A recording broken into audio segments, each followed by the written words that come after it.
ತೊಡಕೊಂಡಾಗ ನಮಗೆ ಗೊತ್ತಿರೋ ವಿಚಾರ ಒಂದೇ ಮನಸ್ಸು, ಒಂದು ಮನಸ್ಸಲ್ಲ.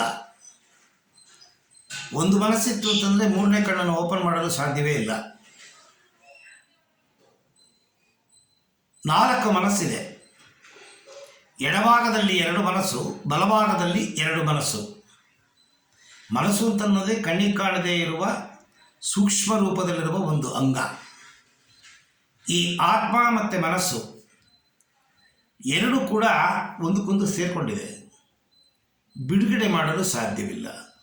ಒಂದು ನಾಣಯದಲ್ಲಿ ಹೇಗೆ ಒಂದು ಹೆಡ್ಡು ಟೈಲು ಸೇರಿಕೊಂಡಿದೆ, ಹಾಗೆ ಆತ್ಮ ಮನಸ್ಸು ಎರಡು ಜೊತೆ ಸೇರಿದೆ, ಬಿಡಿಸಲು ಸಾಧ್ಯವಿಲ್ಲ. ಚರ್ಮ ಮಾಂಸ.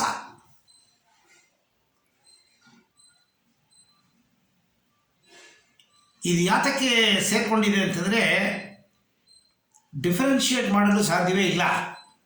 ಆದರೆ ಇದೇ ಬೇರೆ ಅದೇ ಬೇರೆ, ಇದರ ಚಟುವಟಿಕೆ ಬೇರೆ ಅದರ ಚಟುವಟಿಕೆ ಬೇರೆ. ಆತ್ಮ ಅಂತನ್ನೋದು ಖಾಲಿ ಚೈತನ್ಯ ಮಾತ್ರ, ಮನಸ್ಸು ಅಂತನ್ನೋದು ಮೂಲ. ಹೇಗೆ ಒಂದು ಆಪರೇಟಿಂಗ್ ಸಿಸ್ಟಮ್, ನಿಮ್ಮ XP, ವಿಂಡೋಸ್ 11, ವಿಂಡೋಸ್ 10, ಮ್ಯಾಕ್, ನಮ್ಮ ಕಂಪ್ಯೂಟರ್ನ ಆಪರೇಟ್ ಮಾಡುವ ಸಿಸ್ಟಮ್ಗಳು, ಹಾಗೆ ಮನುಷ್ಯನ ಆಪರೇಟ್ ಮಾಡುವ ಸಿಸ್ಟಮೇ ಕಾನ್ಷಿಯಸ್ಸು.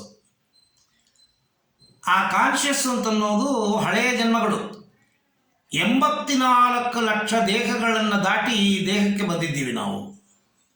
ಒಂದು ಸಣ್ಣ ಅಮೀಬಾಯಿಂದ ಹಿಡಿದು ಒಂದು ರೆವಲ್ಯೂಷನ್ ಆಗಿ ಆಗಿ ಆಗಿ ಆಗಿ ಆಗಿ ಆಗಿ ಆಗಿ ಪ್ರಮೋಷನ್ ತಗೊಂಡು ಕೊನೆಯ ಪ್ರಮೋಷನ್ ಯಾವುದು ಅಂತಂದರೆ ಈ ಮನುಷ್ಯ ದೇಹ. ಇದು ತುಂಬ ಶ್ರೇಷ್ಠವಾದ ಒಂದು ದೇಹ, ನಮಗೆ ಗೊತ್ತಿಲ್ಲ. ನಾವು ತಿಳ್ಕೊಂಡಿರೋದೇನೋ ಅಜ್ಞಾನದಲ್ಲಿ ಪಂಚ ಇಂದ್ರಿಯಗಳನ್ನು ಭಗವಂತ ಕೊಟ್ಟಿದ್ದಾನ, ಸಂತೋಷವನ್ನು ಅನುಭವಿಸಲು ಸಂಪಾದನೆ ಮಾಡಬೇಕು, ಲಕ್ಷಗಟ್ಟಲೆ, ಕೋಟಿಗಟ್ಟಲೆ, ಬಿಲಿಯನ್ ಗಟ್ಟಲೆ ಬ್ಯಾಂಕಲ್ಲಿ ಡೆಪಾಸಿಟ್ ಇಟ್ಕೊಂಡು ಡ್ರಾ ಮಾಡಿ ಖರ್ಚು ಮಾಡಿ ಆನಂದವನ್ನು ಪಡಿಬೇಕು. ಅದು ಗುರಿ ಪ್ರತಿಯೊಬ್ಬರದು. ಆದರೆ ಅದಲ್ಲ ಗುರಿ. ಭಗವಂತ ನಮ್ಮನ್ನು ಸೃಷ್ಟಿ ಮಾಡಿರೋದ್ರ ಮೂಲ ಇನ್ನೊಂದು ಸತಿ ನಾವು ಹುಟ್ಟಬಾರದು. ನಿಮಗೆ ಈ ಆಪರ್ಚುನಿಟಿ ಏನಕ್ಕೆ ಕೊಟ್ಟಿದ್ದಾನ? ನಿಮ್ಮಲ್ಲಿ ಇರುವ ಕರ್ಮಗಳನ್ನೆಲ್ಲ ಬ್ಯಾಂಕಲ್ಲಿ ಡ್ರಾ ಮಾಡಿಬಿಟ್ಟೆ, ದುಡ್ಡು ಸಾಲ, ಆ ದುಡ್ಡು ಕಟ್ಟೋ ತನಕ ಬಿಡೋದಿಲ್ಲ ಬ್ಯಾಂಕವನು. ಮನೆ ಹತ್ರ ಬಂದು ಮಾನ ಮರ್ಯಾದೆ ಕಳಿತಾನ, ಇಲ್ಲ ಸೀಸ್ ಮಾಡ್ತಾನ ಹುಟ್ಟಿರೋ ಪದಾರ್ಥಗಳನ್ನು. ಹಾಗೆ ಭಗವಂತ ಈ ದೇಹದೊಳಗಡೆ ಆತ್ಮ ಪಿಂಡ, ತಾಯಿ ತಂದೆಯಿಂದ ನಮಗೆ ಸಿಗುವುದು ಪಿಂಡ. ಆತ್ಮವನ್ನು ಸೃಷ್ಟಿ ಮಾಡಿರೋದು ಭಗವಂತ. ತಾಯಿ ಹೊಟ್ಟೆಯಿಂದ, ಗರ್ಭದಿಂದ, ಯೋನಿಯಿಂದ ಹೊರಗಡೆ ಬರಬೇಕಾದ್ರೆ ಈ ಆತ್ಮ ದೇಹದೊಳಗಡೆ ನುಗ್ಗುತ್ತೆ. ತಾಯಿಯಿಂದ ಹಾರ್ಟ್ ಬೀಟ್ ಆಗುತ್ತೆ, ತಾಯಿಯಿಂದ ಆಕ್ಸಿಜನ್ ಹೋಗುತ್ತೆ, ಎಲ್ಲ ಹೊರಗಡೆಯಿಂದ ಏನು ನಡೆಯುತ್ತೆ ಎಲ್ರಿಗೂ ಅದು ತಾಯಿ ಮೂಲಕವಾಗಿ ನಡೆಯುತ್ತೆ. ಮೀಡಿಯೇಟರ್ ಸ್ವತಃ ಆ ಮಗುವಿಗೆ ಹೊರಗಡೆ ಬಂದ ಮೇಲೆ ಪ್ರತಿಯೊಂದು ಚಟುವಟಿಕೆಯೂ ಶುರು ಆಗುತ್ತೆ. ಆ ಭಗವಂತ ಕೊಟ್ಟ ಆತ್ಮ ಅದು ಯಾವ ತಾಯಿ ತಂದೆಗೆ ಈ ಆತ್ಮವನ್ನು ನುಗ್ಗಿಸ್ಬೇಕು. ಈ ಆತ್ಮದಿಂದ ತಾಯಿ ತಂದೆಗೆ ಮಾಡಿರುವ ಕರ್ಮಗಳ ಮೂಲ ಏನಿದೆ, ಅದಕ್ಕೂ ಇದಕ್ಕೂ ಏನು ಜೊತೆ ಕಾಂಬಿನೇಷನ್, ಸೆಟಪ್ಪು ಎಲ್ಲ ಲೆಕ್ಕ ಹಾಕಿ, ಪರ್ಮಿಟೇಷನ್, ಕಾಂಬಿನೇಷನ್ ಭಗವಂತ ಎಲ್ಲ ಲೆಕ್ಕ ಹಾಕ್ತಾನ. ಹಾಕಿ ಪ್ರತಿಯೊಂದು ಆತ್ಮವನ್ನು ಒಳಗಡೆ ನುಗ್ಗಿಸ್ತಾನ. ನಿಮ್ಮ ಬ್ರೀತಿಂಗ್ ಸ್ಟಾರ್ಟ್ ಆಗೋದು ಯೋನಿಯಿಂದ ಹೊರಗೆ ಬಂದಾಗ. ಆ ಬ್ರೀತಿಂಗ್ ಸ್ಟಾರ್ಟ್ ಆದಾಗಿಂದ ನಿಮ್ಮ ಕರ್ಮ ಶುರು ಆಗುತ್ತೆ. ಅಂದರೆ ಈ ಜನ್ಮದ ಕರ್ಮ. ಈ ಜನ್ಮದ ಕರ್ಮವೇನು ಅಂತಂದರೆ ಹಳೆಯ ಜನ್ಮದ ಕರ್ಮಗಳನ್ನು ಕಳೆಯೋದು. ನಮಗೆ ಗೊತ್ತಿಲ್ವಲ್ಲ, ಕಾರಿಗೆ ಲೋನ್ ತಗೊಂಡಿದ್ದೀನಿ, ತೀರಿಸಬೇಕಾಗಿತ್ತು, ಹೊಸದಾಗಿ ಮನೆ ಕಟ್ಟಕ್ಕೆ ಲೋನ್ ತಗೊಂಡೆ, ಬೇರೆ ಏನೋ ಒಂದು ವಸ್ತು ಬೇಕಾಗಿತ್ತು ಅದಕ್ಕೆ ಲೋನ್ ತಗೊಂಡೆ.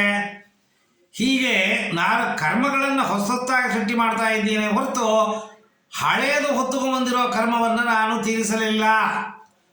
ತೀರಿಸುವ ಪ್ರಯತ್ನವನ್ನು ಮಾಡಲಿಲ್ಲ. ಕಾರಣ ಅಜ್ಞಾನ. ಅಜ್ಞಾನ ಅಂದರೆ ಏನು? ನಾನು ಏನಕ್ಕೆ ಹುಟ್ಟಿದೆ, ನಾನು ಯಾರು, ನಾನು ಎಲ್ಲಿಂದ ಬಂದೆ, ನನಗೂ ಭಗವಂತನಿಗೂ ಏನು ಸಂಬಂಧ, ಭಗವಂತ ಇದ್ದಾನೆಯೇ, ನಾನು ಭಗವಂತನನ್ನು ನೋಡಲು ಸಾಧ್ಯವೇ, ನಾನು ಭಗವಂತನಾಗಲು ಸಾಧ್ಯವೇ? ಈ ಪ್ರಶ್ನೆಗಳಿಗೆ ಉತ್ತರ ಗೊತ್ತಿಲ್ಲದೇನೆ ಹೊರಲೋಕದ ಜೊತೆಗೆ ಸೇರಿಕೊಂಡು ನಮ್ಮನ್ನು ನಾವು ಮತ್ತೆ ಮತ್ತೆ ಮತ್ತೆ ಮತ್ತೆ ಮತ್ತೆ ಕಮಿಟ್ಮೆಂಟಲ್ಲಿ ಸಿಗಾಕೊಂಡು ಪದೇ ಪದೇ ಹುಟ್ಟುತ್ತೀವಿ.